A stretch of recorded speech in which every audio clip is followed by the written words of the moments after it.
क्या हाल है दोस्तों। आज एक काफ़ी गहरी बातचीत होने वाली है। अगर आप हमारे चैनल को रेगुलरली देखते हैं तो आपको पता होगा कि HP Omen 15 1660 Ti वाले का जो प्राइस है वो कई बार 86 से कम हुआ, कई बार 80 हुआ, कई बार 86 हुआ, कई बार 80 हुआ। तो बहुत बार इसका प्राइस अप डाउन होता रहा है। और इसी सिलसिले में HP ने HP Omen 15 का ही एक और वेरिएंट लॉन्च कर दिया जिसमें उसने 144 हर्ट्ज़ का डिस्प्ले लगाया। उसका प्राइस इन्होंने रखा 90,000 रुपीज़। उसी के बारे में आज हम बात करेंगे। उस लैपटॉप को कंपेयर करेंगे Zephyrus G14 से। Asus वालों ने भी कुछ चेंजेस किए हैं उस लैपटॉप के अंदर, वो भी मैं आपको बताऊंगा। और जो HP Omen 15 है इस वाले के बारे में बात तो हम करेंगे ही। 90,000 में आ रहा है ये। दोनों लैपटॉप आसपास आ चुके हैं, Zephyrus G14 और HP Omen 15। इन दोनों के स्पेक्स काफ़ी हद तक सिमिलर हैं, तो इनके बारे में बात करेंगे, पता लगाएंगे कि दोनों में से कौन सा ज़्यादा वैल्यू फॉर मनी लैपटॉप है। और सारी चीज़ें मैं इस वीडियो में डिस्कस करूँगा लैपटॉप से रिलेटेड। अगर आप 90,000 रुपीज़ तक के किसी लैपटॉप में इंटरेस्टेड हैं, किसी गेमिंग लैपटॉप में, तो आपको ये वीडियो लास्ट तक देखना चाहिए क्योंकि ये वीडियो बहुत काम का है। और अगर आप किसी कंटेंट क्रिएशन वाले लैपटॉप में भी इंटरेस्टेड हैं, आप चाहते हैं कि आपको कोई ऐसा लैपटॉप मिले जिसकी डिस्प्ले कलर एक्यूरेट हो, तब भी ये वीडियो आपके लिए बहुत इंपॉर्टेंट है। मेरी रिक्वेस्ट रहेगी आपसे कि आप इस वीडियो को लास्ट तक देखिए। नमस्कार, मेरा नाम है अरुण, आप देख रहे हैं technical drops, learn something technical which is important for you.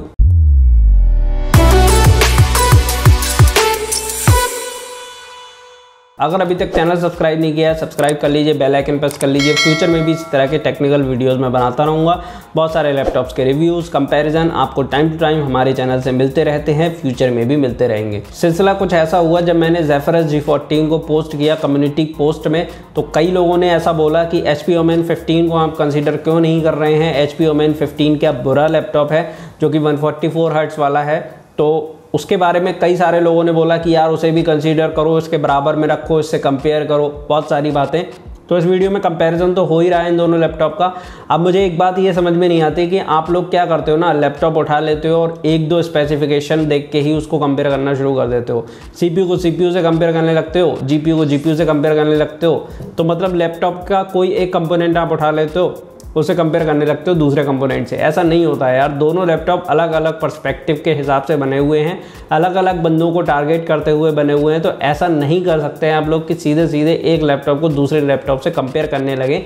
ये सही नहीं है। दोनों लैपटॉप बिल्कुल डिफरेंट पर्पस के लिए तैयार किए गए हैं। ज़्यादा इधर उधर की बात ना करते हुए सीधे फोकस करते हैं अपने मुद्दे पर। और मैं आपको बताता हूँ, आप स्क्रीन पर देखिए, Zephyrus G14 आपको दिखाई दे रहा होगा, 92,000 रुपीज़ इसका प्राइस दिख रहा होगा। इसमें आप देखिए Ryzen 7 4800HS CPU लगा हुआ है।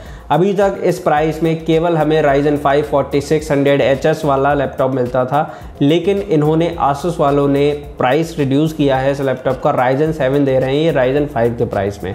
तो यहाँ पर ये एक काफ़ी अच्छी बात है इस लैपटॉप की। दूसरी बात ये है कि जब इसका कंपैरिजन किया जा रहा है HP Omen 15 से 144 हर्ट्ज़ वाले 89,500 रुपीज़ के आसपास आपको इसका प्राइस दिख रहा है। तो यहाँ पर दिक्कत क्या है, डिफरेंस क्या है इन दोनों लैपटॉप में मेजरली, और आपको इन दोनों में से कौन सा लैपटॉप चूज़ करना चाहिए अगर आपका मन बन रहा है, तो ये वीडियो पूरी तरह से इस चीज़ को क्लैरिफाई कर देगा। तो यहाँ आप देखिए, सबसे पहले मैं आपको कुछ चीज़ें बताता और समझाता हूँ इन दोनों लैपटॉप के बारे में, फिर आपकी जो ओपिनियन है वो पूरी तरह से क्लियर हो जाएगी कि आपको करना क्या है। सबसे पहले डिज़ाइन की बात कर लेते हैं इन दोनों लैपटॉप्स की। देखिए G14 में आपको सॉलिड एल्यूमिनियम का कंस्ट्रक्शन देखने को मिलता है, मतलब मेटल में बना हुआ है ये लैपटॉप। टॉप लिड है इसकी प्रीमियम प्लास्टिक से बनी हुई, जो आपको बहुत अच्छी लुक एंड फील देने वाली है। और काफ़ी स्टडी है लैपटॉप, इजी टू कैरी है 14 इंच के फॉर्म फैक्टर की वजह से। वहीं बात करें Omen 15 की, तो इसकी जो टॉप लिड है और जो डेक एरिया है इसका, वो प्लास्टिक से बना हुआ है, बॉटम पैनल मेटल से बना हुआ है। ये लैपटॉप इतना ज़्यादा स्टडी नहीं है जितना Zephyrus G14 है, इतना स्टडी नहीं है। और ना ही इतना ज़्यादा स्ट्रॉन्ग फील होता है हमें जब हम इस लैपटॉप को पकड़ते हैं या फिर हम इसे यूज़ करते हैं। लेकिन ऐसा नहीं है कि लैपटॉप कहीं से चीप फील होता है या फिर बहुत ही ज़्यादा कमज़ोर फील होता है, तो ऐसा नहीं है। लेकिन कहीं ना कहीं G14 के कंपैरिजन में इसका जो कंस्ट्रक्शन है ना, वो कहीं ना कहीं हल्का हमें फील होता है। 15.6 इंचेस की स्क्रीन होने की वजह से ये थोड़े बड़े फॉर्म फैक्टर में बना हुआ है, तो इस वजह से ये Zephyrus G14 के बराबर पोर्टेबल और कंफर्टेबल नहीं है यूज़ करने में। लेकिन ऐसा नहीं है कि इंडिविजुअली अगर आप इस लैपटॉप को लेते हैं तो आपको कंफर्टेबल फील नहीं होगा, ऐसा नहीं है। कंपैरिजन चल रहा है इसलिए बताना ज़रूरी है, क्योंकि अप्रॉक्सीमेटली जो ओमेन 15 है उसका वज़न अप्रॉक्सीमेटली 700 से 800 ग्राम ज़्यादा है ज़ेफिरस G14 से, तो ये डिफरेंस तो पैदा करता ही है। अब सीधे सीधे हम स्क्रीन की बात करते हैं। यहाँ आप देखेंगे बहुत बड़ा डिफरेंस है दोनों के डिस्प्लेज में, मतलब मैं तो कहूँगा कि बहुत बड़ा डिफरेंस है। डिफरेंस क्या है, ज़ेफिरस G14 जो लैपटॉप है वो 14 इंच के 120 हर्ट्ज़ रिफ्रेश रेट वाले पैनल के साथ आता है। यहाँ पर आपको 72% NTSC वाला पैनल देखने को मिलता है, मतलब एक कलर एक्यूरेट डिस्प्ले लगाया गया है इस लैपटॉप में, जो कि कम्प्लीटली डिफरेंट पर्पस के लिए बन गया है अब ये लैपटॉप, क्योंकि 14 इंच में भी है और डिस्प्ले भी अच्छा है। डिस्प्ले प्रॉपरली ऐसा है जिस पे कंटेंट क्रिएशन किया जा सकता है, कोई फ़ोटो एडिट किया जा सकता है कलर एक्यूरेसी के साथ, या फिर कोई भी वीडियो एडिट किया जा सकता है, कलर ग्रेडिंग जैसा कोई काम किया जा सकता है, या फिर इस तरह से रिलेटेड बहुत सारी चीज़ें की जा सकती हैं। कलर एक्यूरेट डिस्प्ले होने से यही सारे फ़ायदे होते हैं। बात करें HP Omen 15 की, यहाँ पर आपको 15.6 इंचज़ का डिस्प्ले मिलता है, जो कि ज़ेफिरस G14 से डेफिनेटली बड़ा है। और यहाँ पर आपको 45% NTSC वाला ही पैनल देखने को मिलता है। इसकी कहीं ना कहीं जो ब्राइटनेस है वो भी इतनी ज़्यादा नहीं है, अप्रॉक्सीमेटली 250 निट्स ब्राइटनेस है इसके अंदर, जबकि आपको उसमें ज़ेफिरस G14 में आसानी से 300 निट्स प्लस की ब्राइटनेस देखने को मिल जाती है, जो कि ओमेन 15 में नहीं देखने को मिलती है। इसी के साथ साथ इसकी जो डिस्प्ले है वो इतनी ज़्यादा अच्छी नहीं है जितनी कि ज़ेफिरस G14 की डिस्प्ले है। तो यहाँ पर इन दोनों लैपटॉप की डिस्प्ले में बहुत बड़ा अंतर है जो आपको समझना ज़रूरी है। नेक्स्ट पॉइंट निकल कर आता है प्रोसेसर। प्रोसेसर बहुत इंपॉर्टेंट चीज़ है किसी भी लैपटॉप के लिए। यहाँ आप देखिए प्रोसेसर को समझिए। ज़ेफिरस G14 में Ryzen 7 4800HS वाला प्रोसेसर लगा हुआ है, जबकि ओमेन 15 में full fledge Ryzen 7 4800H processor लगा हुआ है, जो कि 45 वाट पर काम करता है, जबकि ज़ेफिरस G14 का जो प्रोसेसर है वो काम करता है 35 वाट पर। परफॉर्मेंस का डिफरेंस कोई बहुत बड़ा नहीं है, डिफरेंस है काफ़ी बड़ा है लेकिन बहुत ज़्यादा बड़ा नहीं है। डिफरेंस आप यहाँ पर देखेंगे दोनों की परफॉर्मेंस में तो आपको दिखाई देगा अप्रॉक्सीमेटली 20% का परफॉर्मेंस में डिफरेंस, लेकिन ज़ेफिरस G14 भी बहुत अच्छा परफॉर्म करता है और HP Omen 15 तो अच्छा परफॉर्म करता ही है। अब HP Omen 15 का जो CPU है वो 10 वाट ज़्यादा TDP पर काम करता है, तो इस वजह से वो अपनी पूरी ताकत का इस्तेमाल कर सकता है, जबकि ज़ेफिरस G14 10 वाट कम यूज़ करता है। पावर एफिशिएंट प्रोसेसर है उसके अंदर लगा हुआ, तो इस वजह से वो यहाँ पर परफॉर्मेंस इतनी ज़्यादा तो नहीं दे पाता है उसके बराबर, लेकिन काफ़ी अच्छी परफॉर्मेंस देता है, जो कि किसी भी 14 इंच के लैपटॉप में अभी तक अवेलेबल नहीं थी। ग्राफिक कार्ड की बात करें तो दोनों में सेम ग्राफिक कार्ड लगा हुआ है, यहाँ पर कोई बड़ा डिफरेंस नहीं है। लेकिन यहाँ आप देखेंगे जब रैम में जब आप देखेंगे तो यहाँ पर आपको ज़ेफिरस G14 में 8 GB की ऑन बोर्ड रैम देखने को मिलेगी 3200 मेगाहर्ट्ज़ वाली। इसको आप एक्सपेंड कर सकते हैं 24 GB तक, इससे ऊपर एक्सपेंड आप नहीं कर पाएंगे। एक स्लॉट में आप लगा सकते हैं मैक्सिमम 16 GB रैम, जो कि इसमें आपको एक ही स्लॉट देखने को मिलता है, बाकी जो 8 GB रैम है वो ऑन बोर्ड है, बोर्ड पे ही पेस्टेड है। ओमेन 15 की बात करें तो यहाँ पर आपको 2 रैम स्लॉट देखने को मिल जाते हैं। एक स्लॉट में आप मैक्सिमम 8 GB रैम लगा सकते हैं अकॉर्डिंग टू कंपनी, लेकिन यूज़र्स ने यहाँ पर टेस्ट किया है, एक स्लॉट में मैक्सिमम 16 GB की रैम लगाई, टोटल 32 GB तक रैम को अपग्रेड किया, तो लैपटॉप फ्लॉलेसली काम कर रहा था। ये आप अपने अकॉर्डिंग चेक ज़रूर कर लीजिएगा ताकि आपको आपके मन की तसल्ली हो जाए। कंपनी के अकॉर्डिंग ये लैपटॉप मैक्सिमम 16 GB रैम तक अपग्रेड किया जा सकता है, ये भी 3200 मेगाहर्ट्ज़ वाली रैम को सपोर्ट करता है। अब हम बात करते हैं इनके स्टोरेज वाले फैक्टर की। ज़ेफिरस G14 को जब आप देखेंगे तो 512 GB की M.2 NVMe SSD के साथ आता है। ये पहले से एक ही स्लॉट है इस लैपटॉप में, दूसरा स्लॉट नहीं है SSD के लिए। ओमेन 15 की बात करें तो इसमें आपको 2 SSD के स्लॉट की सपोर्ट देखने को मिल जाती है, 2 SSD लगा सकते हैं आप इसमें साइमल्टेनियसली।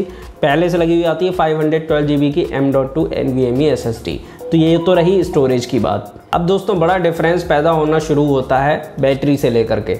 अब आपको ये वीडियो देखना बहुत ज़रूरी है पूरा लास्ट तक, तभी आपको समझ में आएगा कि हम कौन से लैपटॉप को चूज़ करें और क्यों। तो सबसे पहले आप बैटरी को समझ लीजिए। यहाँ पर G14 में आपको 76 वाट आवर की बैटरी देखने को मिलती है और इसके अंदर प्रोसेसर भी पावर एफिशिएंट लगा हुआ है, तो ये बैटरी बैकअप बहुत अच्छा प्रोवाइड करेगा ओमेन 15 के कंपैरिजन में। इतना ज़्यादा बैटरी बैकअप ओमेन 15 प्रोवाइड नहीं कर सकता। ओमेन 15 में आपको मिलती है 52.5 वाट आवर की बैटरी। एक तो बैटरी का साइज़ भी काफ़ी कम है, ऊपर से प्रोसेसर भी पावर एफिशिएंट इतना नहीं है जितना कि G14 में लगा हुआ है।